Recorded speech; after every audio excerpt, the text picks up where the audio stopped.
Hello everyone, welcome back to my channel, Peppo here. Since Monster Hunter Rise Sunbreak is coming to an end, and many of us are already looking forward to the next chapter of this amazing series, I thought it is the right time to make a video about Longsword after I spent quite some time playing with it in Sunbreak. In today's video we are gonna have a quick look at the new moves and actions for Longsword in Sunbreak, how they affect the general gameplay, how Longsword evolved eventually, and finally I'm gonna give you my opinion on this weapon and overall how I feel about it in the current situation. It's gonna be pretty much a review of the most popular weapon of this game based on my experience. But before jumping into it, I have some cool stuff to show you guys. I'm really excited to announce today's sponsor of this video, the brand new Body Series link from the collaboration between Tomtok and Monster Hunter Rise, officially licensed by Capcom. These Palico and Palamute design bags caught immediately my interest in the moment I saw them. They look so neat, but let's give a closer look at these products and find out all the details. This bag uses Tomtok's Slingback classic design, coupled with a cute Palico design. I mean, look at these fluffy ears. The bag is made of super soft velvet and PU leather. It perfectly imitates the soft fluttery look and feel of a Palico. It feels like you are actually petting your body. Now your Palico can support you out on your real world travels and not just in the game.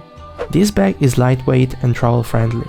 It features a game-oriented philosophy, providing a convenient way to carry essential items while exploring cities or traveling the world.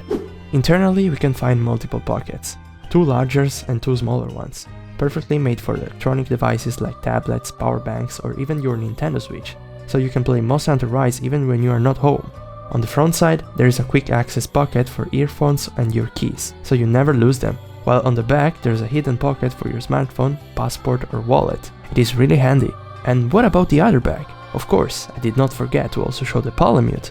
The Palamute design has also been adapted for the Slingback classic design. Your devices and possessions will be totally protected as long as your Palamute is by your side. Same as for the Palico design bag, we have 4 different internal pockets, 1 quick access front pocket and 1 back pocket. The strap of course is completely adjustable, so you can adapt it based on your preferences. The texture is soft and skin friendly, and the buckle is very quick to remove. This bag is officially approved by my Palamute. Thank you a lot to Tomtok for sponsoring this video and sending me these bags. You can buy these products in the first link under this video. Check the description. And now it's time to go back and talk about the best weapon of this game, the Longsword. Longsword in Sunbreak changed quite a bit. We can still find the usual simple attacks that charge up the spirit gauge like the Step Slash, the Thrust or the Fate Slash, and we also have the iconic spirit combo composed by Spirit Blade first, second, third and Spirit Round Slash.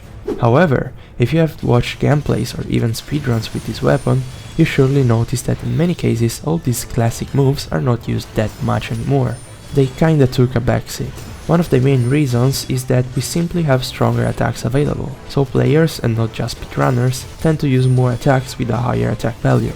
Another important reason is that now Longsword has many counters, and counters are really effective. You can dodge the monster's attacks, you can deal damage at the same time, and level up the gauge more easily. Already in Monster Hunter World we could feel that Longsword was changing. Corsair Slash became the way to go to level up the spirit gauge, without the need to lose time performing the whole Spirit Blade combo.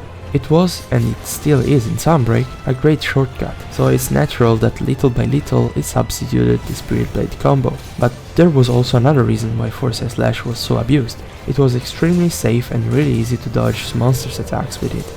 Then we had Helm Breaker, which became the iconic 5th gen attack of Longsword. It was by far the strongest attack, and so reaching the red gauge level to being able to use that move became a priority in the gameplay. So basically Foresight was used as a shortcut to level up the spirit gauge quickly, and then the Helm Breaker was used to deal massive damage. Of course, the rest of the attacks weren't completely abandoned. You still use Spirit Blade attacks during small openings or Step Slash and Fate Slash to charge up the gauge, but it was clear that the main focus now was starting to switch towards these new moves.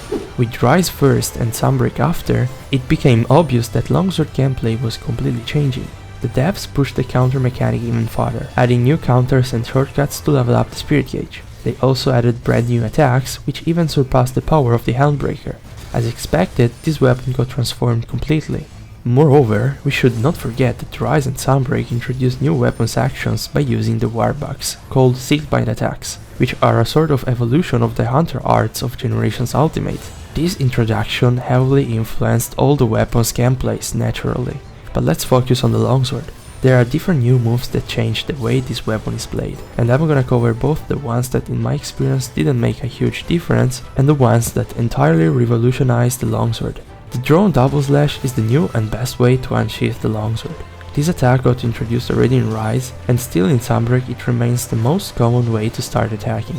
It is relatively fast to execute, deals a pretty good amount of damage with a total motion value of 55. Just to have a quick comparison, a normal step slash has a 26 motion value, while the Spirit Blade First has 31. It fills half of the gauge alone, and it even grants 20 frames of hyper armor with a damage reduction of 70%. It outclasses any drawing attack with longsword, and that's why I always recommend it in my longsword tutorials. It is so good that sometimes you even want to manually sheathe and restart your combo with this drawing attack, for example after a Speed Reckoning finisher or after missing a Iai Spirit Slash. Next, we have the Silkbind Sakura Slash. This move was already introduced in Rise, but really few people actually use it back in the day. However, in Sunbreak this move, believe it or not, became the most used Silkbind move for longsword. It even surpassed the Helm Breaker. So why was that? Why did almost nobody use Sakura Slash in Rise, and then all of a sudden it became the most popular switch skill in Sunbreak? Well, first, let's see what this attack does. The most important aspect is that it levels up the spirit gauge if at least one of the two slashes connect, and this alone makes this move the fastest and easiest way to level up the spirit gauge. It also deals a good amount of damage, with a total motion value of 150 for raw and 800 for element, which makes it the attack with the highest elemental power.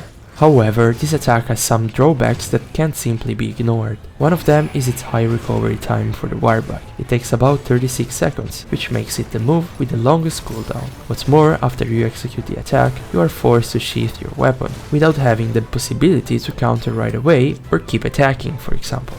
Indeed, you can special sheath after it and so skip at least the final part of the animation and prepare to land a Iai Spirit Slash or a Iai Slash, but it still requires time and you can't always afford it.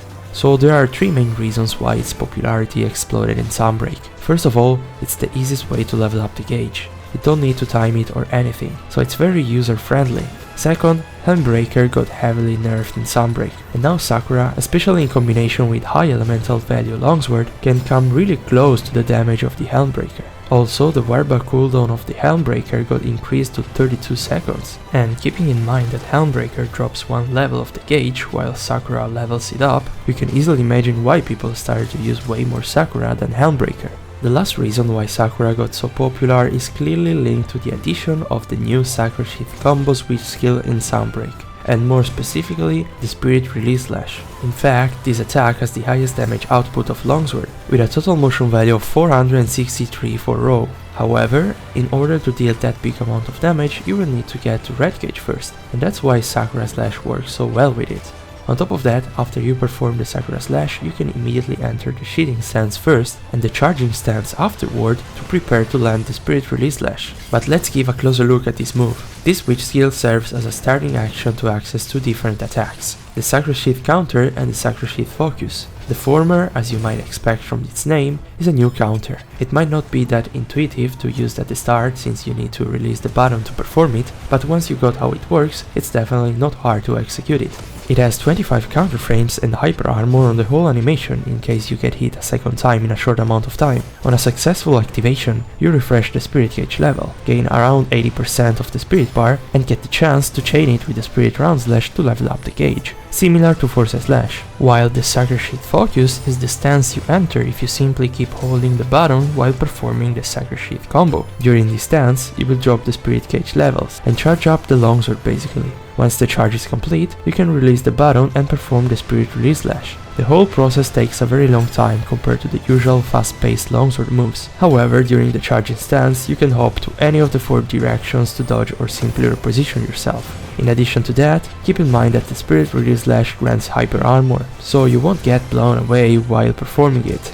Just these two moves completely revolutionized the way longsword was played before Rise. Their synergy is so good that this playstyle became the most common one in Sunbreak. I also personally use this style, especially when I chill or farm some monsters, and most of the time when I play multiplayer. But let's move on because we still have to cover some crucial moves that completely changed how longsword is played. Of course, I'm referring to one of the strongest, if not the strongest counter for longsword, Iai Spirit Slash. This counter was introduced in the expansion of World, Iceborne. However, in that game it worked really different, and it wasn't used as often as it is nowadays. In Rise, the devs decided to rework this move. They increased the iframes, the counter frames, and the animation. They added new ways to chain actions after performing it. They even changed its interaction with the spirit gauge level. And that's the main reason why Iai Spirit Slash became one of the most important moves of Longsword since Rise. Being able to instantaneously level up the spirit gauge by just landing a counter is simply too broken. If Corsair Slash was used as a shortcut to have access to the spirit round slash in the Ward,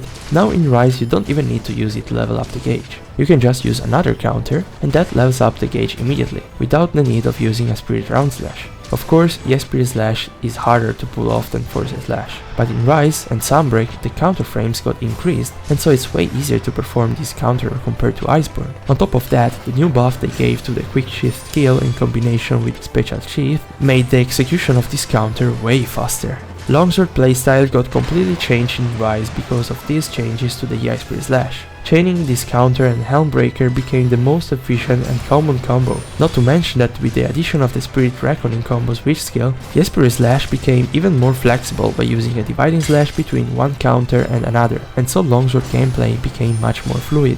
Because of it, it's really easy to understand why Iai Spirit Slash played such a key role in Rise. Then Sunbreak kicked in, and the devs understood that maybe something was off with this counter. Maybe it was a bit too OP, so they decided to nerf it. But did something really change after the nerf? Not really. I can tell you 100% that if they didn't add the Sakura combo, people would have continued to play just like in Rise. And the reason is simple. The nerf to Iai Spirit Slash only affected its motion value, so its damage output, but the main reason why lots of players were making use of it wasn't because of the damage, but because it was the fastest way to level up the gauge, and so reaching the red gauge quicker to have access to high damage attacks like Helm Breaker. Indeed, in Sunbreak Helm Breaker got nerfed as well, and this time the nerf actually worked compared to the Iai Spirit Slash one. The motion values got reduced and the wardbar cooldown got increased. The only reason why Helm Breaker was used so much in Ward, Iceborne and Rise is because it was the strongest longsword attack, and by far I would add. Nonetheless, the addition of stronger options like the Spirit Release Slash combined with the damage nerf it received made this move too weak compared to other options. Certainly, Helm Breaker is still used in Sunbreak and didn't get completely overshadowed, especially after the last title updates that introduced new skills like Wind Mantle and Frenzy Bloodlust to help reduce its wardbar cooldown. Also, its animation speed is considerably fast, and so you can even use it during small openings. But it's obvious that its central role in the longsword gameplay is pretty much over in Sunbreak. In other words, Helm Breaker's nerf paved the way for new moves like Spirit Release Slash or existing moves like Silkbind Sakura Slash to gain a more dominant role in the gameplay. But there's also another move that was completely reborn in Sunbreak, a bit like Sakura Slash. Of course, I'm talking about Serene Pose. This counter was already introduced in Rise, but because Helm Breaker was so powerful, it wasn't utilized for most of the time. Basically, whenever you reached red gauge, the only thing you wanted to do to deal the highest damage possible was to use the Helm Breaker. But after its nerf in Sunbreak, Serene Pose gained more popularity. This counter in fact is actually the easiest among them, because you don't even need to time it, you just need to activate it a few seconds before the monster is about to attack you, and then it triggers automatically, releasing a massive blow and granting invincibility. And all of this for the price of just 1 gauge level. It's actually a pretty good trade-off. Serene Pose also works extremely well with Iai Spirit Slash, as you can chain these two counters one after another in a really efficient way. But probably the main reason why Serene Pose became so popular, especially among the hardcore longsword players, is because of the Harvest Moon.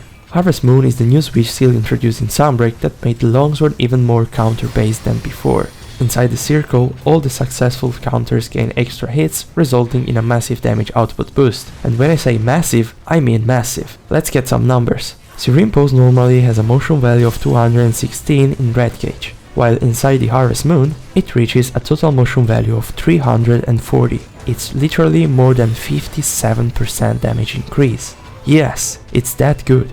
Needless to say, Harvest Moon is definitely not an easy switch skill to use. However, after its rework in Title Update 5, it became much more user-friendly, and thus it can be used by most of the players with a bit of practice. This switch skill alone managed to revolutionize the longsword once again. It pushed the counter approach of the weapon to its limit. Countering means dealing massive damage now. The more you counter, the more your damage will be higher. The most powerful counters, Iai Spirit Slash and Serene Pose, now gain even more power and thus a key role in the longsword gameplay. To summarize, Silkbind Sakura Slash with Sakura Sheathe combo and Harvest Moon with Iai Spirit Slash and Serene Pose became the two most common playstyles in Sunbreak. Depending on both the monster and the player, both playstyles are viable. However, the counter approach to longsword is generally superior in terms of damage, while the Sakura and Sakura Sheathe approach is more easygoing and does not require much practice to pull off. There are still a bunch of moves I want to quickly talk about. One of these is Tempered Spirit Blade. This is the 5th counter of the longsword, but it has its own unique features. First of all, it can level up the spirit gauge immediately, without even landing the counter on the monster. As soon as you activate it, you can level up the gauge. It can be used after almost any attack, and so it does not require a specific move to be used. It is really fast to perform, and its warbug cooldown is the fastest among the longsword Silkbind attacks. Just 6 seconds. It has 20 counter frames, so it's slightly easier to pull off than Iai Spirit Slash, which instead has 18 counter frames. However, there are two big disadvantages. The first one is that it simply deals a too small amount of damage, and even if it's faster, more efficient and a bit easier to perform than Iai Spirit Slash, it can't compete in terms of damage. Its motion value is just 34, while Iai Spirit Slash is 86, more than double. It also requires a warbug to be used, while Iai Spirit Slash or even the Sakura Sheathe counter doesn't require any, but this might not be the main reason why it is not used as much as the other counters. What really penalizes this Silkbind attack is the fact that it shares the same switch skill slot as Helm Breaker and Sakura Slash, and this alone is a huge drawback.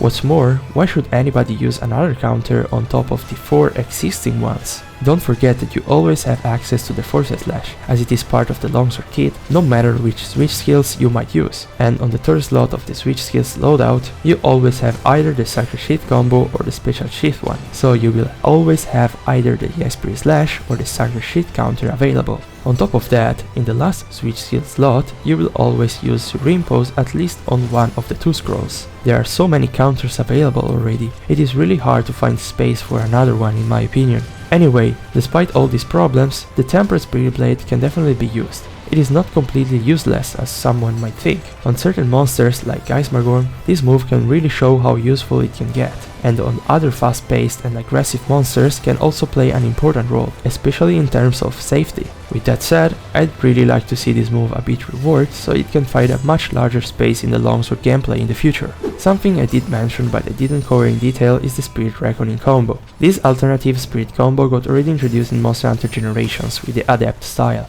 The first 2 Spirit Blade attacks are the same, but Spirit Blade 3rd gets substituted with the Dividing Slash, and the Spirit Round Slash with the Spirit Reckoning finisher, which consists of 2 hits. Although this combo deals more damage than the regular Spirit Round Slash, is usually only used in combination with the Special Sheathe combo, while the Sakura Sheathe combo is generally preferred to be used with the classic Spirit combo. That is because after a Spirit Release Slash, performing a Spirit Round Slash is much faster than a Spirit Reckoning finisher, and the same applies after a successful Sakura Sheathe counter, and this is why both Spirit combos are more or less equally used in Sunbreak. A quick topic is also the longsword aerial attacks, excluded the soaring kick.